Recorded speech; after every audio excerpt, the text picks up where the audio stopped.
Good day, everyone. Welcome to the world of virtual learning. I am Channeline S. Galilea.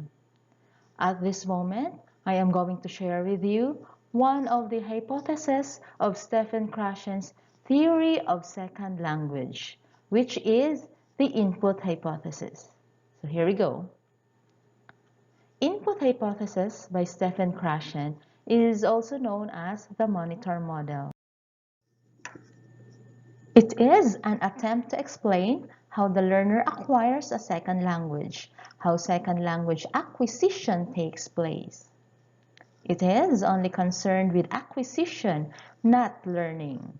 So acquisition is a subconscious process identical in all important ways to the process children utilize in acquiring their first language, whereas learning is a conscious process that results in knowing about language. So we have these keywords. In acquisition, we have subconscious process, and in learning, we have this conscious process.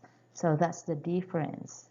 Next, accordingly, the learner improves and progresses along the natural order when she receives second language input that is one step beyond his or her current stage of linguistic competence. So basically, we learn the language through a lot of inputs and a lot of passive inputs.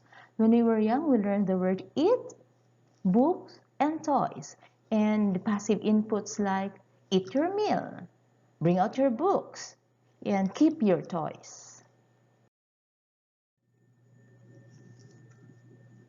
It is a level of input I plus 1, where I is the learner's interlanguage and plus 1 is the next stage of language acquisition.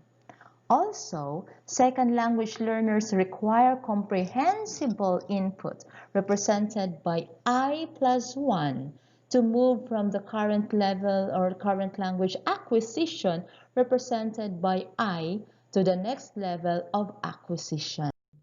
So what is this comprehensible input? Let's have an example first.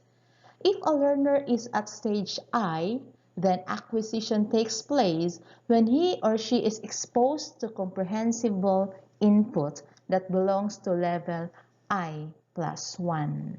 So comprehensible input becomes comprehensible when the I has plus 1. So what is this comprehensible input?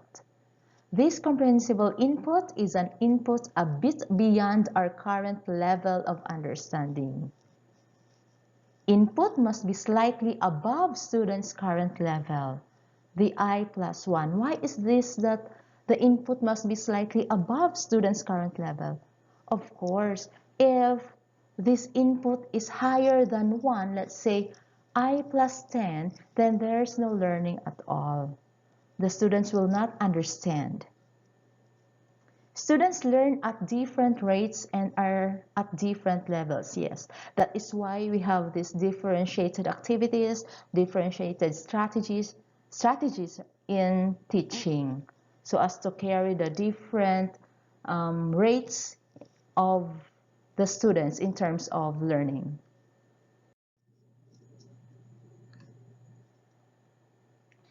So we have here the input hypothesis, a diagram. So this is a simplified explanation of the input hypothesis. So input message containing no structures beyond current competence, the I plus 0. So I is the present level or the current level of understanding of the student or of a person. So meaning no acquisition of language takes place. Therefore, students will not learn any new vocabulary in their language since they are being challenged with new vocabulary. So the I plus 0, no acquisition of language takes place. It's a no. Next, input message slightly above current ability level, the I plus 1, the comprehensible input that we discussed a while ago.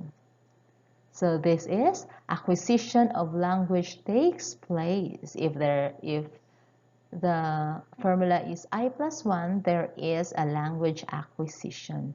Therefore, student will gain more vocabulary and competence in the language since they are being taught slightly above their current ability. So it's a yes.